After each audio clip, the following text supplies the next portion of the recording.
Izinkanlah ku kecup keningmu, bukan hanya ada di dalam angan. Izinkanlah aku kenal sejenak perjalanan, sejenak.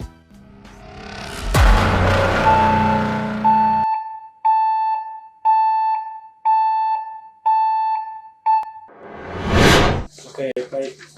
Sebelumnya saya ucapkan terima kasih banyak pada Pak Arlin ya, telah meluangkan waktunya dan kesempatannya kita di sini untuk melakukan sebuah talk show atau mungkin juga bisa dibilang sebuah wawancara untuk mengenal lebih lanjut terkait kewirausahaan di bidang material konstruksi di era milenial saat ini. Seperti itu. Nah, mungkin sebelum memulai proses talk show kali ini, Pak, izinkan kami untuk memperkenalkan diri terlebih dahulu. Ya, perkenalkan saya Adam Rizky. Kebetulan kami dari Universitas Diponegoro. Nah, selanjutnya ada teman saya Karis Ramadan. Ya, Saya Muhammad Arif. ya. Nah, pada kesempatan kali ini, Pak, mungkin saya sampaikan kembali tujuan kami untuk melakukan sebuah talk show ini untuk memenuhi salah satu tugas mata kuliah kami. Selain itu, kita juga ingin mengenal lebih jauh bagaimana sih proses pembuatan beton yang dilakukan di luar dari tempat pengecoran itu bagaimana, seperti itu. Nah, mungkin sebelum kita memulai proses talk show, Bapak berkenan untuk memperkenalkan diri terlebih dahulu. Baik, terima kasih Mas Adam, Iya. Mas Karis. Karis sama Mas Arif. Ya, mohon maaf belum terlalu hafal. Ya, perkenalkan saya namanya Arlin Andrianto. Iya. Saya di sini sebagai manajer area plan PT Adimik RMC Indonesia. Gitu. Ya, saya kira cukup. Ya. Mungkin untuk memulai perkenalan daripada kita mengenal dari perusahaan Adimik Beton RMC ya. Betul? Ya, betul. Nah, ini kita ingin tahu dulu nih, Pak. Kira-kira dari PT Adimik RMC ini sudah berdiri sejak kapan sih, Pak? Mungkin bisa diceritakan secara singkat saja. Baik, PT Adimik RMC Indonesia berdiri pada tanggal 22 Mei tahun 2002. Yang mana sebelum itu kami adalah merupakan bagian dari divisi betonnya PT Adikarya. Jadi pas kemarin kita habis Krismon, waktu itu kita sempat mau diprivatisasi dengan perusahaan lain. Dari manajemen sepakat supaya kita berdiri sendiri, tidak di merger dengan perusahaan lain.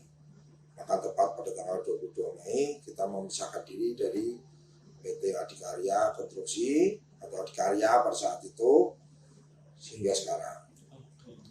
Itu berarti dulu memang sebagai satu perusahaan gitu ya, Pak, yang masih Ya, dikontrol penuh sama betul, Adikarya. saya merupakan divisi betonnya PT Adikarya. Oke, Pak. Itu kalau boleh tahu 22 Mei ya? Ya, Di 22 tahun Mei 2002. 2002. Ya, 2002 kita memisahkan diri. Sebenarnya memisahkannya itu butuh waktu ya. Artinya dari tahun 99 ada waktu peralihan sampai dengan 3 tahun.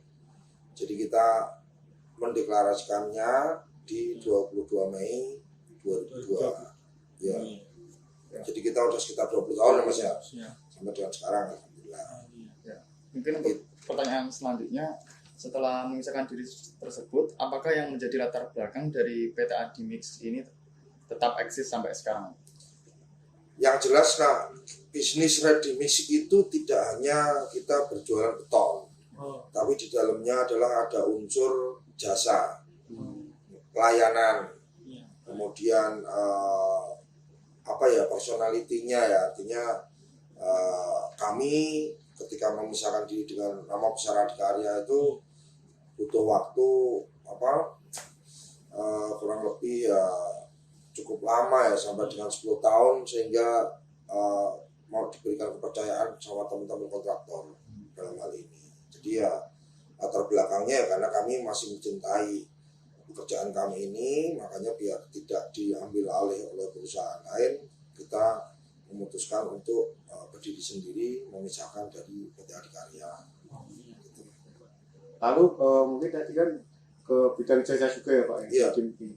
Mungkin selain itu mungkin ada inovasi lain nggak Pak di PT Adimik ini untuk bisa eksis untuk sampai saat ini? Inovasinya yang kita lakukan adalah sering melakukan survei kepuasan pelanggan, yang mana itu dilakukan periodik. Pada saat itu targetnya adalah awalnya kita per 6 bulan, tapi mungkin karena jasa konstruksi itu rata-rata kan long term ya, artinya dalam pekerjaan satu proyek itu nggak cuma waktu 6 bulan, tapi kita tahunan. Jadi kita targetnya setelah proyek itu kelar baru kita lakukan survei kepuasan pelanggan untuk mengevaluasi apa kekurangan, apa kelebihan kita, karena kan persaingannya juga cukup lumayan ketat gitu. Gitu kira-kira. Iya. Selanjutnya Pak, untuk di luar dari survei itu kira-kira dari Adimik RMC itu juga melakukan studi banding ke sejenis instansi Redimik lainnya atau enggak sih Pak? Enggak, kami tidak melakukan studi banding itu. Cuman kami dari alat-alat ini yang kita beli, mereka mengundang kami karena kan ada produk yang dari China, itu mengundang kami ke tempatnya sana untuk melakukan inovasi terhadap alat produksi kita. Oke, baik Pak. Dan untuk bentuk susunan organisasi PT Adimik sendiri Pak? Adimik itu holding ya Pak ya, holding Adimik RMC Indonesia. Adimik Precast Indonesia. Di bawahnya ada anak perusahaan, kami merupakan anak perusahaan Adimik Precast Indonesia. Ada PT Adimik RMC Indonesia dan Adimik PCI yang bergerak di bidang precast. Kemudian di bawahnya ada lagi yang membawahi soal peralatan, itu namanya Indusarana Jaya Perkasa. Kemudian ada yang bergerak di bidang konstruksi, namanya APIK, Abadi Prima Inti Karya. Nah, untuk strukturnya sendiri secara detail gitu ya, di masing-masing brand ini atau secara holding gitu? Mungkin bisa dari sini dulu Pak. Kalau dari sini saya sebagai kepala plan, manajernya itu, kemudian bawahnya ada supervisor pemasaran, supervisor keuangan, kemudian ada QC, kemudian membawahi lagi ada operator, kemudian teknisi laboratorium, security, itu sih yang ada di sini strukturnya. Lalu menyambung dari tadi Pak, itu kira-kira untuk yang di sini tuh karyawannya apa? Kami karena baru berdiri di sini ya, dari bulan April kemarin, kami belum banyak. Kami baru sekitar 22 orang. Dari termasuk saya sampai dengan tenaga paling bawah itu 22 orang. Jadi untuk tempatnya di sini ya Pak, kantornya juga di sini. Di sini ya. Oke Pak. Mungkin saya menyambung dari tadi pertanyaannya Mas Arief. Kita sudah bahas terkait karyawan, mungkin kita ingin mengulik lebih jauh terkait PT Adimik RMC ini. Kalau boleh tahu Pak, kira-kira rata-rata omset yang diperoleh sejauh ini dari mulai berdiri baru saja ya Pak, itu cakupannya hingga berapa Pak, kalau boleh tahu? Mungkin kasarannya saja. Ini secara holding atau secara per plan? Karena kita, kalau saya tahunya adalah plan. Oh iya. Kalau holding kami nggak secara spesifik kita tahu. Iya. Tapi kalau secara holding itu kami target kita ya setahun itu kurang lebih sekitar 36 miliar omset ya. Iya. Kalau untuk labanya ya di angka 1,7 2M per tahun. Baik. Untuk selanjutnya, untuk metode marketing seperti apa sih yang dijalankan pada PT Adimik RMC ini? Apakah proses pemasaran produk juga melalui instrumentasi digital seperti sosial media? Kami memulai sosial media setelah dibentuknya divisi retail. Jadi karena kami retail, jadi mengoptimalisasikannya melalui sosial media.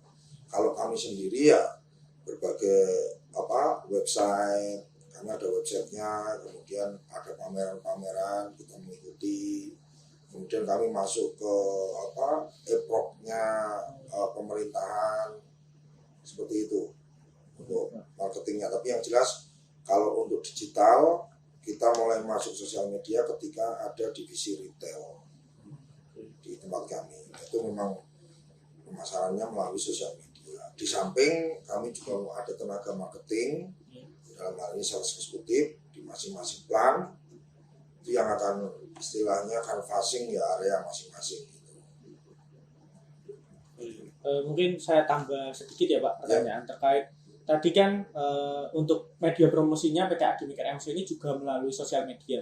Nah, apabila dibandingkan ketika ditinjau dari sosial media atau mungkin pemesanan secara langsung itu sejauh ini masih banyak yang mana sih Pak? Masih banyak yang langsung. Langsung. Iya, karena segmentasinya berbeda. Kalau untuk media itu lebih ke retail ya, yang rumah tinggal, housing gitulah pokoknya. Jadi kalau untuk yang proyek besar, kami masih mengandalkan daripada personal. Jadi teman-teman yang jemput bola, ada informasi pasar mana, di situ yang kami datengin, kita olah supaya mengambil beton dari kami. Mungkin kita membahas tentang proses pembuatannya. Ya. Dan untuk di Adimik ini tuh proses pembuatan dan manajemen produksi untuk menjaga mutu kualitasnya itu bagaimana Pak? Kami di sini alat kami itu menggunakan sistem wet mix.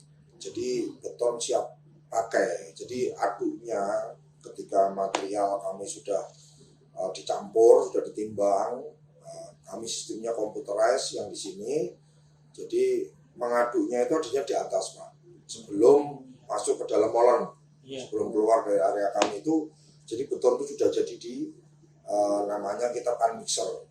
Jadi betonnya itu lebih homogen, kualitasnya sedikit lebih bagus ketimbang yang sistem dry mix. Produksinya kita jadi sudah ditetapkan sama manajemen bahwa kami menggunakan sistem wet mix. Iya, wet mix ya. Mungkin meninjau dari proses wet mix dan juga dry mix ya Pak. Kira-kira kalau ditinjau dari masa proses mixingnya itu lebih lama yang wet atau dry sih Pak? Lebih lama yang wet. Karena kami kan prosesnya di atas ya. Jadi setelah material semua timbangan masuk ke dalam satu pan mixer, kita aduk dulu dalam waktu tertentu, kemudian baru masuk ke truck mixer baru dikirim. Kalau dry mix itu semua masuk ke dalam truck mixer, ngaduknya ketika jalan dalam pengiriman. Untuk treatment yang dilakukan untuk menjaga kualitas beton agar tetap segar dan terhindar dari kematangan menjelang perjalanan ke site project itu bagaimana sih Pak? Kami menambahkan aditif. Jadi mungkin selama ini orang awam mengira bahwa outlet itu adalah untuk nambah kuat beton. Itu padahal kami treatmentnya adalah untuk memperlambat waktu setting. Ya kalau mungkin tanpa dikasih aditif itu 1 jam sudah kelar. Dengan kami menambahkan aditif itu kita bisa sampai dengan maksimal 4 jam dari semenjak di loading. Gitu. Jadi misalnya kondisi jalan agak macet masih bisa masih aman lah untuk kualitas betonnya kami. Oke, mungkin saya meninjau lagi ya Pak terkait adanya tadi salah satu pengontrolan agar beton itu tetap segar. Dari Pak Arlian itu menyatakan bahwa itu ditambahkan zat aditif. Nah, di luar dari zat aditif, apakah ada pengontrolan seperti adanya keberangkatan dan juga tibanya dari si mixer gitu Pak? Atau mungkin ada hal-hal lain sebagai pengontrolnya? Ya. Kami setiap truk mixer kami itu dipasang GPS. Jadi keberadaannya kami tahu bahwa ini lagi kena macet atau berapa lama lagi sampai ke lokasi. Itu semua terkontrol Mas. Kita di semua armada kami itu dipasang GPS yang akan dikontrol oleh tim FO-nya daripada IJP, karena kami yang IJP itu adalah yang mengoperasikan truk mixer itu. Gitu. Tadi mungkin nyambung dari yang wet mix ya Pak, itu kalau dari proses wet mix itu mungkin bahan-bahan yang ada itu apa aja Pak? Semen, pasir, ya seperti biasa. Seperti biasa, nggak ada yang beda dengan yang lain. Kita cuma prosesnya aja yang berbeda. Kalau untuk bahannya semua sama dengan yang dry mix pun sama. Oke Pak, mungkin saya menyambung ya Pak. Untuk bahannya tadi memang tidak ada yang berbeda. Iya. Tapi apakah kualitas bahannya itu ditinjau atau yang akan digunakan itu terdapat sistem kualifikasi yang nantinya akan digunakan? Sudah otomatis kita ada quality control. Pada saat material masuk pun kita sudah tes. Sebelum masuk pun kita sudah tes. Jadi kan nanti ada jadi mastering ya, mastering material. Ketika nanti proses pengiriman pada saat produksi itu apakah sesuai dengan sampel yang kita tes. Jadi material sebelum masuk ke sini itu dari pihak QC akan melakukan tes apakah sudah sesuai spek dengan standar mutu yang ditetapkan Adimik apa tidak. Kalau sudah sesuai akan dijadikan master. Nah, ketika nanti sudah mau masuk proses produksi, berdasarkan master inilah yang nanti akan menjadi dasar penerimaan material. Itu supaya mutunya juga terjamin. Meskipun pada saat sesudah pengiriman pun juga dilakukan, tapi tidak maksudnya periodik ya, periodik seminggu sekali itu dilakukan testing materialnya, gitu untuk memastikan bahwa mutunya memang sesuai dengan kriteria yang ditetapkan oleh PT Adimik. Mungkin menyambung yang tadi proses pengantaran itu ya Pak. Ya. Itu untuk areanya sendiri itu lingkupnya gimana Pak? Provinsi atau? Kalau Adimik per area ya, jadi coverage area ya. Kalau kayak Kendal ya mungkin sebatas dari sampai Semarang untuk delivery-nya. Tapi kalau untuk pengiriman materialnya, selama dari vendor itu mampu untuk mengirim ke sini, ya kita terima. Kita tidak menutup diri. Jadi gitu. Kayak semen misalnya, saya ngambil dari Indramayu. Jadi ya untuk waktu memang. Jadi tapi itu karena memang spesifikasinya masuk dan dari pihak supplier sanggup untuk kirim, ya kita terima. Baik, saya melanjutkan pertanyaan dari Mas Arief. Tadi kan untuk bahan-bahan yang diambil ya Pak, tidak terbatas dari mana saja. Yang penting memang instansi tersebut menyanggupi begitu. Lalu sejauh mana sih Pak untuk pemasaran atau mungkin pelayanan yang diberikan dari PT Adimik RMC ini, apakah hanya jangkauan Kendal, Semarang, atau pernah juga untuk melakukan proses pengecoran hingga di luar provinsi? Tadi yang saya sampaikan Mas, kita kan usia umur beton itu kan maksimal 4 jam. Jadi kita sesuaikan itu. Jadi coverage areanya misalnya dari Kendal maksimal 4 jam itu kemana sih? Itu aja sih selama. Karena kan truk mixer itu kan jalannya nggak kenceng kayak mobil biasa. Nah, jadi ya paling cuma 40 maksimal gitu. Nah, jadi ya ada range waktunya yang harus kita hitung benar supaya tidak terjadi masalah ketika kami kirim beton ke suatu tempat. Tetap kalau untuk yang tadi saya sampaikan, kalau untuk pengiriman kita coverage area ya. Jadi nggak berani jauh-jauh karena memang beton kan harus ada usia tadi, usia mutunya gitu loh, supaya nggak jadi masalah. Jadi nggak semuanya kita supply nggak. Gitu. Tapi sejauh ini pernah ada atau mungkin enggak Pak? Kami maksimal di tol itu yang sampingnya Stikubang itu loh, tanjakan itu daerah situ kan, yang baru ngirim yang jauh itu daerah Semarang. Mungkin menyambung dari Mas Adam Pak, itu untuk masalah pengiriman sendiri itu untuk di Adimik di sini tuh ada berapa armada ya Pak buat truk mix-nya itu? Kami di sini kan masih relatif baru dan pasar kami belum begitu banyak. Di sini kami ada 5 armada. Ya, kapasitasnya masing-masing armada 7 meter kubik. 7 meter. Ya. Untuk dalam masa pandemi COVID kemarin, apakah mempengaruhi dari target penjualan, Pak? Sangat, Mas. Kita boleh dibilang cuma 30%-nya dari target yang kita tetapkan. Ya karena kan memang tidak ada aktivitas apapun. Di mana-mana kan semuanya juga ngikutin anjuran dari pemerintah yang tidak boleh ada aktivitas, banyak aktivitas di luar kan. Jadi ya kita ya sangat-sangat maksudnya terpengaruh gitu. Termasuk karyawan kami juga seperti halnya di perusahaan-perusahaan lain, kami juga merumahkan karyawan. Oke Pak, mungkin saya menyambung ya Pak dari tadi ketika memang setelah masa pandemi. Nah ini menjelang dari new normal. Ini mungkin sejauh ini per bulannya kira-kira dari PT Adimik RMC ini bisa menghasilkan produk hingga berapa meter kubik sih, Pak? Karena di Kendal kami rata baru, kami pemain baru di sini. Sementara mungkin kalau jenengan sudah melihat di sini kan sudah jenuh ya. Perusahaan Adimik begitu banyak gitu. sekali. Tadi mungkin dari depan, kalau saya hitung aja di sekitar sini aja ada sekitar 9 atau 10 Beijing Blend. Sementara pasarnya kan baru mau mulai. Betul. Kami kemarin produksi cuma baru 1.800. Di sini semenjak kita produksi Mei, Agustus. Karena kita kan April mulai mancang, kita ready produksi itu Agustus itu kita 1.800 kubik. Volumenya nggak terlalu banyak sih. Belum banyak, tapi insya Allah nanti akan banyak di sini di kawasan banyak. Amin. Mungkin menyambung yang tadi Pak kan di sini kan ada inovasi untuk menanyakan kepuasan konsumen ya Pak. Itu nah mungkin untuk dari konsumen sendiri ada gak Pak mungkin satu atau dua itu yang menilai mungkin agak kurang gitu di sini atau banyak proses keluhannya keluhan banyak dan itu akan menjadi modal kami untuk memperbaiki ke depannya. Justru kami butuh jangan cuma yang baik-baik saja. Karena kalau semuanya bagus, kami tidak akan berkembang. Tapi kalau ada semacam bukan komplain ya, tapi masukan. Kalau bagi kami, menurut kami itu masukan yang baik ke depannya supaya menjadi lebih baik gitu loh. Banyak.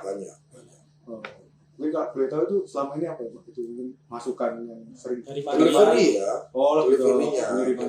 Karena kan terutama yang di Jakarta itu kan projectnya cukup banyak.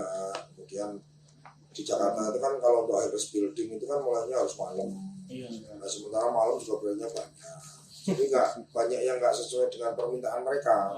Katakanlah dia minta jam 8 malam mulai gitu kan, kitanya belum siap jadi jam 9. Nah, itu kan waktu bagi mereka orang-orang project kan cukup maksudnya mempengaruhi ya karena terkait dengan lembur dan lain sebagainya gitu. Oke, mungkin saya lanjut dulu ya Pak. Kan tadi ada proses pengecekan dari sisi quality controlnya memang.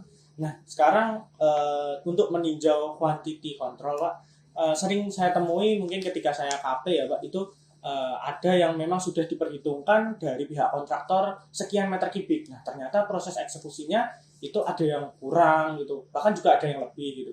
Kalau semisal kurang, pasti kan memang dari pihak kontraktor ada yang mungkin kurang terima ya Pak, dan melakukan negosiasi bagaimana enaknya gitu. Nah, kalau sejauh ini Pak, untuk mengecek dari quantity atau kebutuhan itu bersama konsumen itu bagaimana sih Pak di lapangan?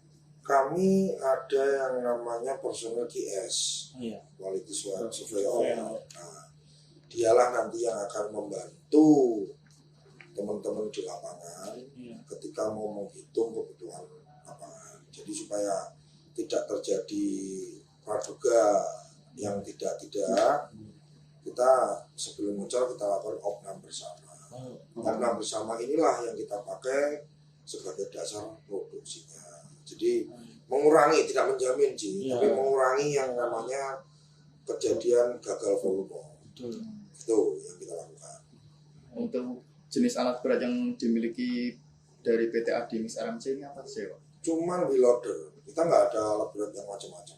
Kita cuma ada wheel loader doang. Karena tidak ada crane, tidak ada excavator. Tapi karena saat ini kami masih tahap pembangunan, kita ada excavator. Gitu.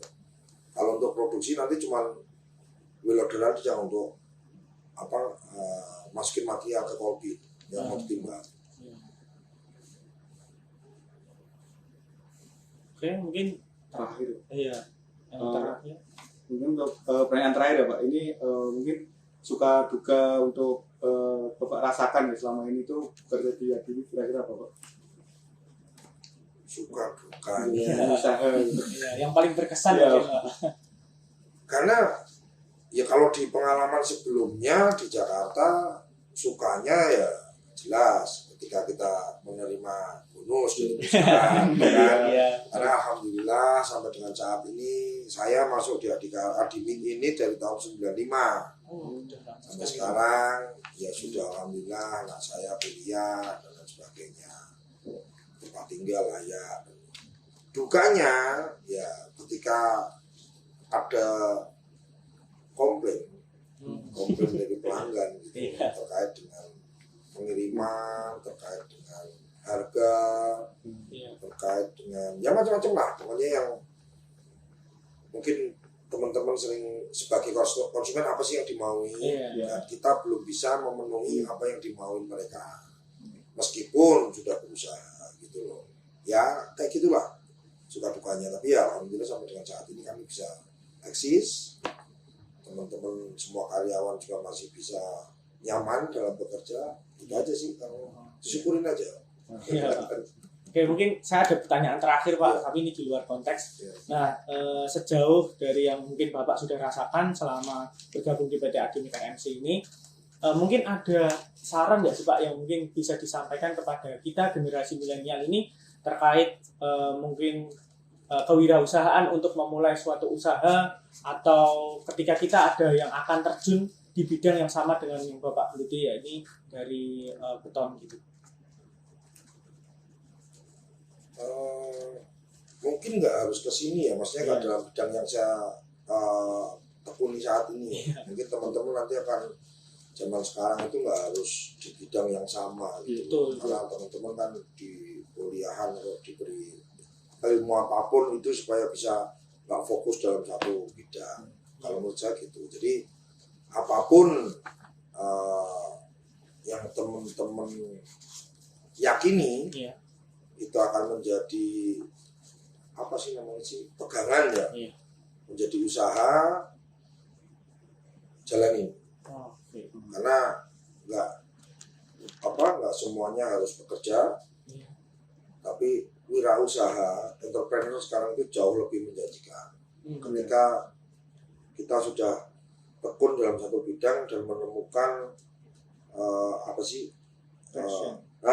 menemukan passionnya di situ lah, apapun pasti itu akan berhasil. Mungkin itu aja sih kalau dari saya. Terima kasih banyak Pak Ardian atas kesempatannya. Kita bisa banyak sekali ngobrol tentang Adimik, RMC dan juga banyak. Mungkin saya dan teman-teman mencukupkan. Terima kasih banyak Pak. Untuk seterusnya mungkin apakah diperkenankan kita meliput beberapa proses pembuatan di sini atau sekitar sini areanya? Boleh, silakan. Oke, boleh. Terima kasih banyak Pak. Sama-sama. Bahan baku proses pembuatan ready mix diantaranya agregat halus, agregat kasar, dan semen. Selain itu dibutuhkan pula bahan pendukung campuran semen yaitu fly ash untuk meningkatkan durabilitas. Agregat seperti kerikil dan pasir dimasukkan ke dalam agregat bin menggunakan wheel loader. Jumlah agregat ditimbang oleh operator batching plant disesuaikan dengan job mix design yang telah direncanakan. Kemudian campuran batu dan pasir yang dihasilkan akan dimuat dan diangkat oleh conveyor system menuju ke fan mixer. Pada proses ini, operator batching plant akan menimbang kebutuhan semen, fly ash, agregat, air, dan zat aditif sesuai job mix design yang telah ditentukan. Setelah itu, fan mixer akan mengaduk semua material sesuai dengan durasi yang telah ditentukan, lalu ready mix yang sudah homogen akan dituang ke dalam truk mixer melalui lubang tersebut, lalu truk mixer siap diberangkatkan ke lokasi proyek. Nah, selanjutnya ini merupakan benda uji yang sudah diambil dari beberapa proyek pengecoran yang mana nantinya akan kita uji kuat tekan. Sebelum diuji kuat tekannya, dilakukan proses perendaman atau juga disebut sebagai curing, treatment terhadap beton yang mana sudah akan disesuaikan tiap minggunya, kemudian akan diuji progres setiap minggunya.